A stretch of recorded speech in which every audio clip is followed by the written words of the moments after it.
Alors, mesdames, messieurs, surtout bienvenue à l'émission Érable en bref. Alors, aux 2 semaines maintenant, ce qui est plaisant, c'est qu'on s'informe sur la ville de Plessisville. C'est pour cette raison qu'on appelle notre capsule Plessisville vous informe. Et qui peut bien nous informer? C'est le maire, nul autre que le maire, Mario Fortin. Bonjour, Bonjour. Monsieur Fortin. Bonjour, Lydia. Alors, Mario Fortin, aujourd'hui, on a encore plein d'autres sujets super intéressants. Ben oui. Mais juste avant, OK, l'hôtel de ville va ouvrir quand, là? Est-ce qu'on en parle? Ben effectivement, oui, l'hôtel de ville devrait ouvrir dans les prochains jours. Là. On est le 9 aujourd'hui. Donc, ça veut dire que d'ici la fin de la semaine, on va commencer tranquillement pas vite la semaine prochaine à réouvrir l'hôtel de ville. Ce que les gens doivent savoir, par contre, c'est que les gens peuvent avoir accès là, quand même aux services de la ville, aux gens de la ville. Donc, on peut facilement appeler l'hôtel de ville et la personne qui va vous répondre va vous orienter vers les services. Mais on va pouvoir commencer tranquillement pas vite sur rendez-vous à accueillir les gens. Alors, on va commencer à faire même par quelques réunions limitées. Évidemment, on est en zone rouge encore. Alors, tant qu'on est en zone rouge, la santé publique nous demande d'être vigilants et nous demande de restreindre le plus possible nos rencontres. Mais il reste qu'on va reprendre quand même un service là, minimal de présence physique parce qu'en virtuel, on a quand même, tous les services sont là, présentement. Tout le monde travaille là. Ouais. Et c'est ça, je me demandais, le fameux conseil de ville, là, comme bon, le 9 novembre dernier, soir, oui, c'est ça. Bon, c'est quoi? Les gens peuvent éviter de se déplacer parce qu'il y a quand même une diffusion sur. Oui, c'est ça. Facebook. Pour l'instant, la santé publique nous demande de ne pas de ne pas accueillir de citoyens dans la salle. On va faire quand même on a fait quand même notre séance, mais les gens peuvent nous envoyer des questions sur Facebook ou par Messenger, nous envoyer nos questions et on va répondre lors de la séance. Parfait. Alors, allons-y maintenant avec Plessisville vous informe dans les détails. Là, il y a le projet CIT. Est-ce que je prononce bien? CIT, ça s'appelait ça. Oui. Dites-moi qu'est-ce que ça veut dire, là, CIT. Donc, CIT, c'est Service écologique intelligent de transport électrique. OK, donc on est toujours dans notre phase de développement durable. Oui, tout à fait. Donc, oui, okay. C'est une priorité pour notre ville, tout ce qui concerne le développement durable. Et CIT, ben, c'est un projet qui est vraiment novateur, éco-responsable, qui fait un peu suite au projet Sauvé qu'on a encore, mais qu'on a mis sur pied il y a quelques années, là, un service d'autopartage, encore une fois, de véhicules électriques. Et sauf que cette fois-ci, c'est un camion, une camionnette, 100% électrique. Et quand vous dites camionnette, c'est comme une minivan, ou un vrai camion de livraison? C'est un camion, là. Un vrai camion, oui. OK. Et sauf qu'il va être 100% électrique. Donc, les employés de la ville vont pouvoir l'utiliser. Et là, on va effectivement avoir une économie au niveau des gaz à effet de serre. Mais en même temps, les citoyens, c'est ça qui est la beauté du projet, les citoyens peuvent la louer le soir, un peu comme les autos électriques qu'on a. Oui. Et souvent comme moi, exemple, j'ai pas assez de besoin en camion pour en acheter un. Et c'est 4-5 fois par année, à peu près, je vais avoir besoin pour certains trucs, déménagement, aller chercher des choses. Alors, les citoyens vont pouvoir le louer 1 ou 2 fois par année pour un coût minime, le soir et les fins de semaine, à l'heure. Donc, ça va être une façon pour le citoyen de profiter de cet investissement-là. Ouais. Bon, et ça, j'aime ça parce que, OK, on peut emprunter le camion. Comme exemple, la TVCE, lors d'une conférence de presse, par exemple, on pourrait le réserver, aller à la conférence avec l'auto électrique de la ville, c'est ça? Oui, si c'est en dehors des heures de travail des employés. Parce que les employés ont priorité, évidemment, le jour, les travaux publics vont s'en servir pour les travaux, là, mais le soir et la fin de semaine, ben si tu veux déménager quelqu'un un soir, ben tu le loues, ça prend 2 heures, ça va te coûter un coût minime, là, quelques dollars. On parle peut-être de 7 $ de l'heure peut-être. On n'a pas encore fixé les prix, mais ça va être quelque chose de vraiment minime. Et il y a une carte qui s'appelle la carte Sauvée que vous pouvez vous abonner. Et ça, vous allez pouvoir avoir accès également pour louer des autos. Il y en a qui font ça, là. J'ai un ami, moi, qui n'a pas d'auto. Et une fois de temps en temps, quand il a besoin, il loue une auto électrique de la ville, puis ça coûte encore moins cher qu'avoir une voiture. Donc, c'est un service écologique, vraiment de transport électrique. Mais le projet CIT, c'est un projet canadien. Oui, c'est un projet canadien. Et ça nous donne quoi de participer à ça? Je pense que la ville, plus que les citoyens, collabore à éliminer la pollution. Là. Oui, effectivement. Vous recevez des ristournes à ça ou quoi? Comment ça fonctionne? On a eu comme les arbres à peu près. Là, oui, non. Le projet a été, dans le fond, c'est un projet dont 7 villes qui participent au Québec.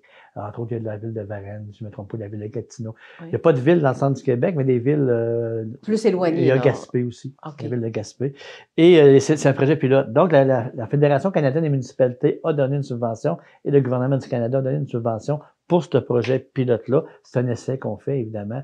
C'est un projet pilote. Mais c'est pas un projet, c'est pas vrai, c'est pas un essai. C'est un projet pilote, Oui. mais qu'on veut éventuellement que ce projet-là soit pour toutes les municipalités, un peu comme Sauvé. C'est des projets que le gouvernement nous aide à mettre en place, évidemment, pour qu'on sauve des gaz à effet de serre. On parle de véhicules électriques ou encore de camions électriques. Si on laissait, grâce à la ville, vous servez en tant que promoteur aussi pour que, Oui. la population y pense de plus en plus, parce qu'on s'en va vers là de toute manière. Oui, pour, sauver l'environnement. d'ici quelques décennies, la grande majorité des véhicules vont être électriques. Donc, déjà, ça se multiplie depuis deux ans, là, ça se multiplie de façon exponentielle, les gens qui adhèrent à des véhicules soit hybrides ou soit électriques. Bon. Vous, là, oui. Vous avez une auto électrique ou hybride? Oui, je me suis acheté récent, là, hein? Ça fait un an. Bon. Ça fait un an, je me suis acheté une voiture électrique. Et puis, est-ce que c'est vrai que c'est cher, c'est dispendieux? C'est plus cher à l'achat, mais par contre, moi, depuis un an, au niveau de l'essence, je peux vous dire que c'est incroyable, là, la différence, l'économie au niveau de... justement pour... vous rendre à Québec, au kilomètre, ben oui, ça me coûte peut-être 5 7 là. Vous rendre à Québec? Oui. Okay. Donc, comparativement à 25 avant. Là. Okay. Donc, oui, il y a des économies à long terme. Puis en plus, bon, évidemment, on fait un geste écologique. En plus, ça, oui. Voilà. Alors, passons à un autre sujet cette fois-ci. Donc, est-ce qu'on passe tout de suite au bulletin municipal? Est-ce qu'on est rendu là? Oui, ça va. Oui, parce que c'est ça, j'ai ma copie du bulletin municipal que j'adore. Oui, c'est vraiment bien fait. C'est magazine, j'aime ça. C'est un petit magazine qui s'appelle Notre Plessis qui va être distribué 3 fois par mois. Et dans ce magazine-là, bien évidemment, c'est parce que pas tous les gens qui... Il y a encore une certaine catégorie de la population qui n'ont pas nécessairement accès facile à Internet puis à l'informatique et tout ça. Donc, même ça, tout le monde aime ça avoir à un moment donné des informations papier. Là, oui. Même si qu'est-ce qui se passe chez nous dans notre ville? Qu'est-ce qui se passe chez nous? Alors, évidemment, là-dedans, il y a beaucoup d'informations générales qui concernent la ville, sur nos activités, sur la vie citoyenne. Il y a un mot du maire, évidemment. J'en profite pour... Oui. Puis le mot du maire, Mario Fortin m'a dit qu'il sera là à chaque parution. C'est une façon pour moi d'entrer dans la maison, comme on peut dire, d'avoir quelques informations à donner, puis qui sont pertinentes, et on va avoir des informations sur les cueillettes de feuilles mortes. Toutes les informations sur la vie citoyenne au quotidien là, qu'on peut avoir besoin, et on a notre calendrier aussi qui va sortir bientôt, on en reparlera. Donc, c'est des outils qu'on peut avoir, qui sont pas nombreux, on n'aura pas chaque semaine qui rentre, qui fait qu'on a une grosse pile de ruban à la fin de l'année. On a 3 par année. On va demander de le conserver parce qu'il va y avoir des informations précieuses sur notre ville. Les 3, c'est quoi? C'est janvier? Il y a janvier, 3 mois, janvier ou sur 4 mois. Là. Janvier, juin, il y en a un autre, puis il y en a un en septembre, octobre, dans ce coin-là. Mais on a sorti lui en septembre. Voilà, le prochain va être en janvier. Parfait. Ainsi de suite. En tout cas, bravo. C'est très bien fait aussi. J'aime les couleurs. Oui, etc. Voilà pour le bulletin municipal.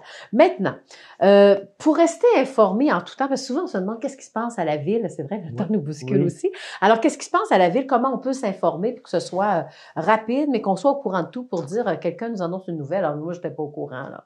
Ben oui, des fois, on entend ça. Mais tu sais, dans la vie, c'est tellement vite. Hein, à un moment donné, les médias sociaux, tout passe vite. Puis souvent, on est bourré d'informations. On reste des fois qu'on manque d'informations parce qu'on en a trop, mais qu'on les filtre. Ben, c'est ça. Il y a, évidemment, de Facebook. Il y a la page Facebook de la ville sur laquelle on a, surtout si vous êtes abonné, vous allez recevoir des notifications de tout ce qui se passe là.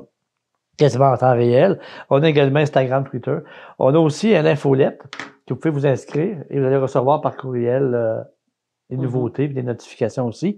On a nos applications mobiles que vous pouvez vous loader, télécharger, mon anglicisme, télécharger sur Apple Store ou Google Play. Puis on a notre page Internet pour avoir toutes les informations. Vous allez pouvoir vous abonner aussi pour ça. Vous avez aussi des questions en bas de site. Vous avez une question, vous la posez. Et il y a toujours le bon vieux téléphone, 362-3284.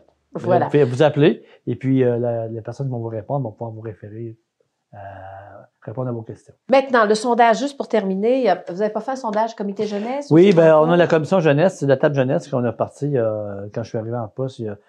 C'est une de mes priorités, là, d'avoir une table jeunesse consultative. Et cette table-là a fait une consultation il y a 2 ans, il y a 3 ans, qui s'appelait Rêver Plessisville. On s'est servi beaucoup des suggestions des jeunes pour avancer des idées qu'on a présentement. Et on veut faire une nouvelle consultation. Donc, les jeunes sont invités à répondre à un sondage pour les citoyens de 12 à 35 ans. On veut savoir vos idées. Puis souvent, les gens vont dire, ben oui, mais on donne des idées, est-ce que vraiment vous allez les écouter? Moi, je peux vous dire, quand les citoyens nous donnent des idées, évidemment, et il y en a même 2 citoyens qui vont avoir des idées complètement différentes, là, mais on écoute les idées des citoyens, puis il y a beaucoup de choses qu'on fait en ville qui viennent d'idées de citoyens. Donc, les jeunes, participez parce qu'on veut vous entendre, parce que les jeunes ont de très bonnes idées pour la ville, pour l'avenir de la ville, puis on est très content d'avoir de leurs idées. Puis souvent, il y a des choses, dont je vous dis, le Beer Garden, il y a des choses qu'on a fait, c'est des jeunes qui ont un croque-livre, une bibliothèque. Donc, il y a des choses qu'on fait que ça vient des idées de nos citoyens. Puis on veut faire la même affaire aussi, éventuellement, pour les aider. Ça s'en vient. Jusqu'au 20 novembre, c'est bien ça? Oui, jusqu'au 20 novembre. Oui, voilà. Alors voilà, donc je m'entretenais avec le maire Mario Fortin. C'était notre capsule Plessisville vous informe. Et on se dit à dans 2 semaines. Merci beaucoup. On se revoit dans 2 semaines. Merci tout le monde.